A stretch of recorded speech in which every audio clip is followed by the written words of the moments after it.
Waloo. Hello. Hi. Come over here. I'm over here now. Yeah. I'm over here. If you can hear me, it's in varying edition. It's us. It's us. Variant edition. In varying edition. I love that. It's one of my favorite things. Yeah. It's making me happy today. I'm not feeling great. Yeah. You're having an off day and that's okay. Yeah. It was good pretty much all day. Yeah. And then, it's driving. Driving sucks. Driving sucks. I usually hit Thursday at a certain point. That's my breakdown. Danica a lot of times is like weekend or a Tuesday. Depends. Yeah. But I hit the off time, which is good for us because then only one of us is down at any given time. Yeah, beard. Just a little crumb. Little beard. Yeah. I was eating garlic bread. Yes. We were eating our feelings. Turns out garlic bread makes you fat. Garlic bread makes you happy. Both of those things are true. Bread makes you fat. Oh, Scott Pilgrim. You are not a good person, Scott Pilgrim. No, you're not. You're actually pretty garbage. Yep. There's no music playing. Brandon. It's okay. You had everything else. We can just work into it. It's all right. Yeah, leave a comment below. Let me know how your week was. For anyone who saw me yesterday.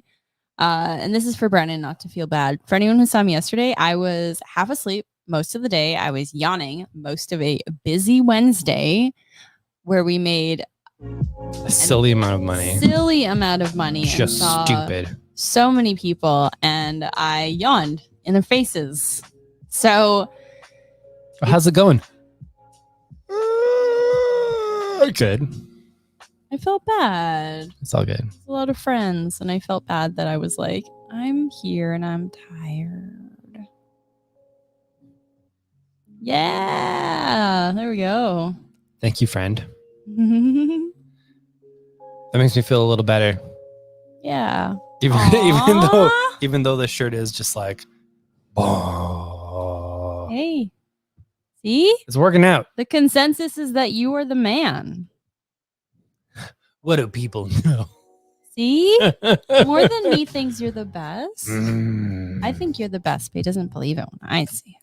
I don't believe it when anyone says it, to be fair. No, that's fair. You need to work on that. Take that, jerks. Jeez.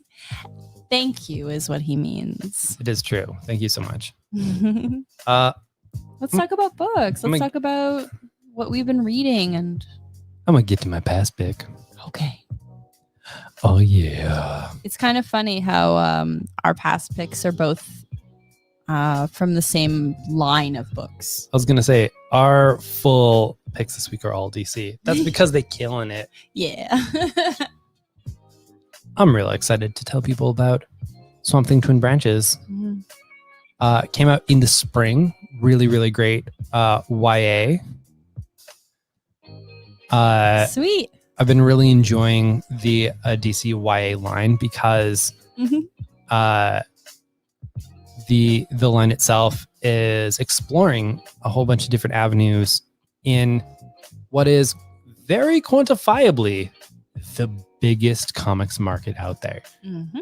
And they're doing so with actual YA authors, which is really big when you consider how a lot of companies are identifying that YA is a huge thing, expanding out into that area and just being like, but we'll get our regular people to write it. Oh, folks. It's like when you're a teen and your dad's like, hey, pal, do you like croquet? And you're like, cool. I mean, I can hang out and do croquet if you want, if it's your thing, but like not generally. That's what a lot of comics YA feels like when they're trying to approach this. DC, not so much. They got it locked in, friends. Got the big names. Indeed. So with the Swamp Thing mythos, they're taking it in a slightly different direction. What was really funny, as it says here, Maggie Stiefvater does the Raven Cycle series. Someone 2 weeks before this came out was asking if we could order those books in. And I looked up her name and went, oh my goodness, she's got a graphic novel coming out real soon here. And they were like, I'm sorry, what? Yes. So that's how on the pulse DC has this. And so you got that person Swamp Thing. Sure did. IMAX. Those folks got into comics. That's awesome. Get, I love you. Bye. For any new viewers, that orange and white shark that just swam by was our cat Max. Damn a shork. He is one of 4, but he is the only one that's out in the that. All good. And that is that's Brandon's nieces. Very cute. Yeah, he's the only one that tends to walk in front of the camera and want attention. Our other evening cat, Joy, is in her loaf pan. She's napping. She loved being loaf. And we've got 2 more because when folks are just like, okay, we've got like 10 kids because like 5 of them were accidents. 2 of them were accidents. Half of our cats. Yeah. It's okay. It's are a all bit right. of oopsies. We have a full house. But yeah, tell me about Twin Branches. I'm gonna read this back. Okay. Twins Alec and Walker Holland have a reputation around town. One is quiet and the other is the life of any party, but they are inseparable. For the last summer before college, the 2 leave the city to live with their rural cousins, where they find that the swamp holds far darker depths than they could have imagined. While Walker carves their names into the new social scene, Alec recedes into a summer school laboratory because he brought something from home on the trip. It's an experiment that will soon consume him. This season, both brothers must confront truths ancient and familial. And as their lives diverge, tensions increase and dormant memories claw to the surface. Very cool story. Mm-hmm. I am very happy to recommend this to anybody who likes a little bit of Swamp Thing, maybe some YA, or doesn't even like Swamp Thing and likes a little bit of YA. Yep. Absolutely wonderful and super good read. Awesome. So my book is from the same line. This one is about poison ivy. So it's called Poison Ivy Thorns. And I picked this one because it resonated a lot with me. I didn't have this kind of experience growing up because she has some serious family issues, but growing up as a teen and kind of figuring out yourself and basically feeling like the world is against you and you're very powerless. It's very universal. And so this one is actually written by Cody Kaplinger, who is the best-selling author of The Dove, which I believe got a movie. I'm pretty sure, yeah. I'm pretty sure, yeah. So again, another big name in YA. These kids in there, wow. Y'all. Yeah. There's something unusual about Pamela Isley, the girl who hides behind her bright red hair. The girl who won't let anyone inside to see what's lurking behind the curtains. The girl who goes to extreme lengths to care for a few small plants. A little bit of a similarity there as well. Plants. Pamela Isley doesn't trust other people, especially men. They always want something from her that she's not willing to give. When cute goth girl Alice O comes into Pamela's life after an accident at the local park, she makes Pamela feel like pulling back the curtains and letting the sun shine in. But there are dark secrets hidden deep within the Isley home. Oh. And in our home, it's Max. Yeah. Oh. Meow. No. Come on. Nope. Oh, we're going down. Ow. Live streaming. Yep. Oh, where was I? Oh, thank you. Secrets Pamela's father has warned must remain hidden. Secrets that could turn deadly and destroy the one person who ever cared about Pamela, or as her mom preferred to call her, Ivy. Will Pamela open herself up to the possibilities of love, or will she forever be transformed by the thorny vines of revenge? Now, both of these books are for they're young adults, so they're for 13 and up, basically teen years, because there are some words and some more teen level smooching, let's say.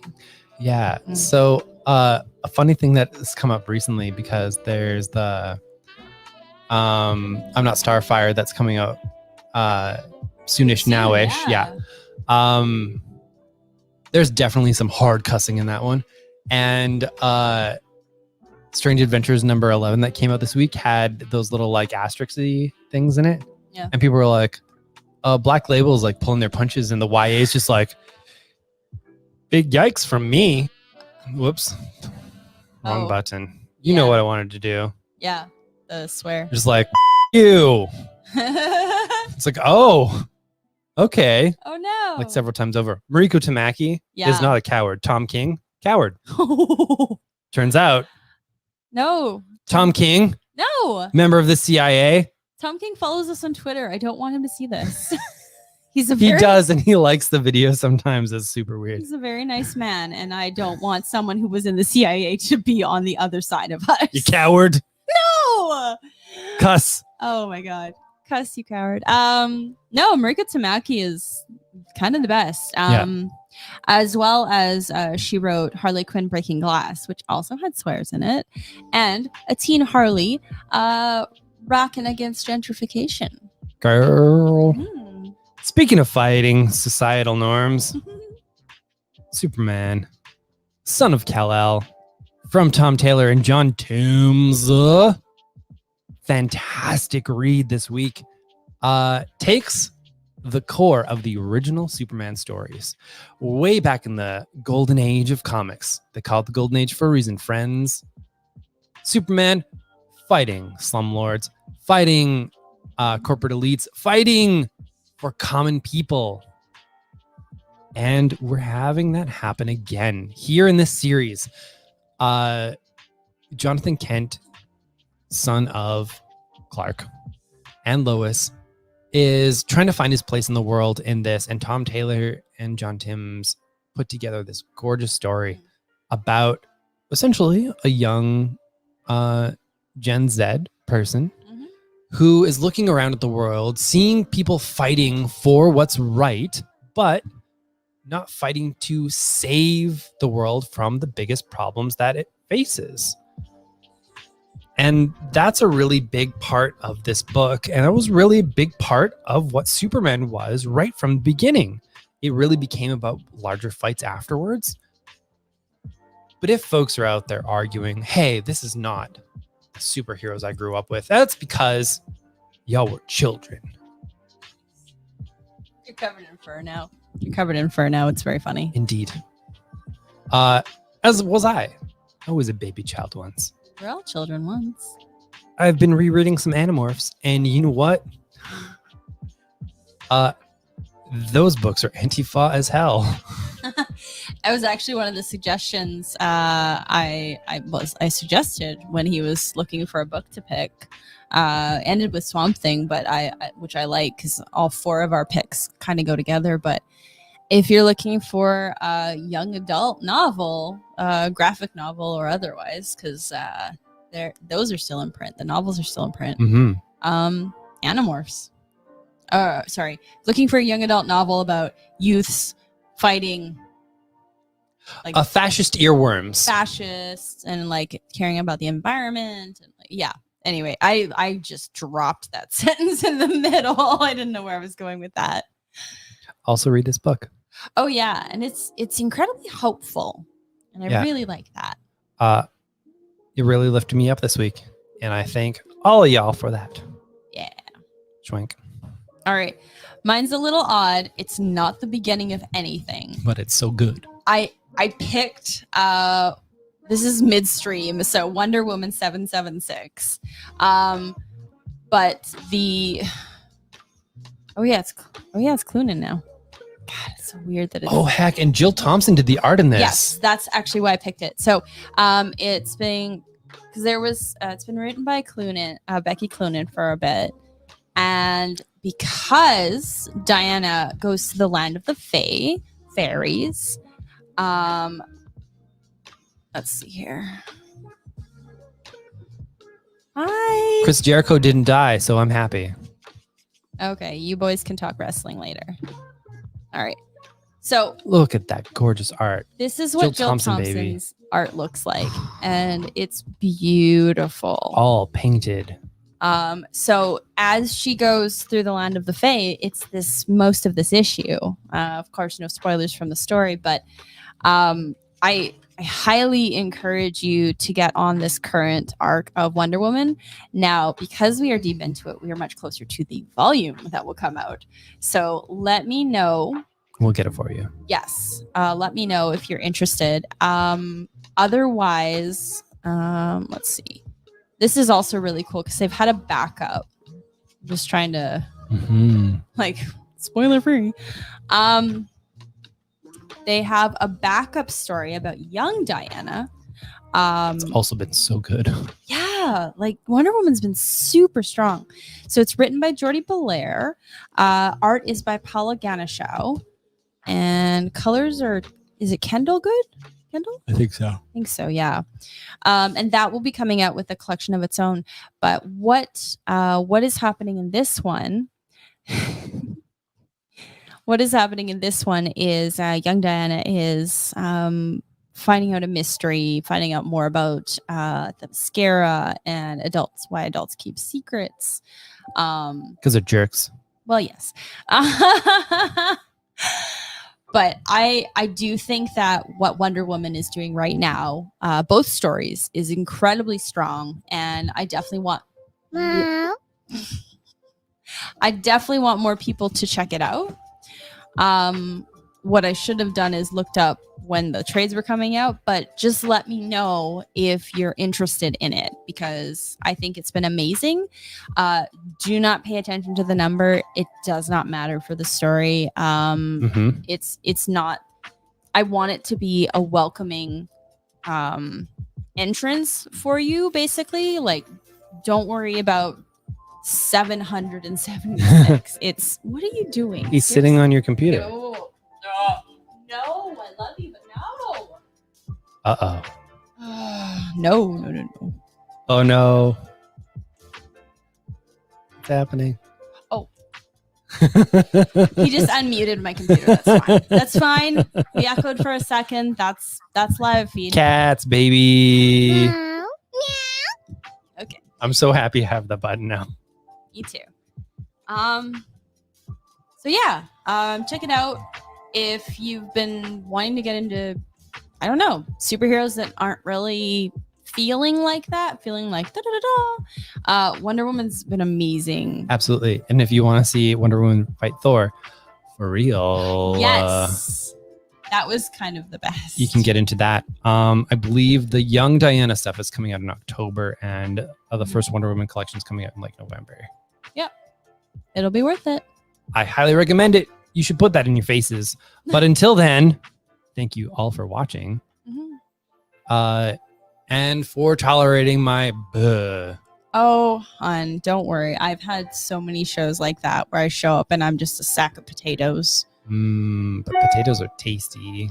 So if you have any questions from the video, just leave a comment below, or you can email us directly at comics@variantedmonton.com. And Brent, yes, was very happy with Jericho's performance. Dude, like, I want to say it's a Hurricane Rana. Hurricane Rana that other dude through a glass window pane. Oh dear. Yeah, it was a whole thing. The dude he was fighting is the king. Big yikes from me. Yeah, is the king of the death match, to the point where I was like, no, but that dude might actually murder somebody one day, and not like wrestling murder somebody. I mean, he's been arrested in the past. Okay, that's worrisome. Yeah, I was pretty sure someone was going to die on live television, but it didn't happen, so that was good. Anyways, thank you all for watching. All right. Good night. Bye.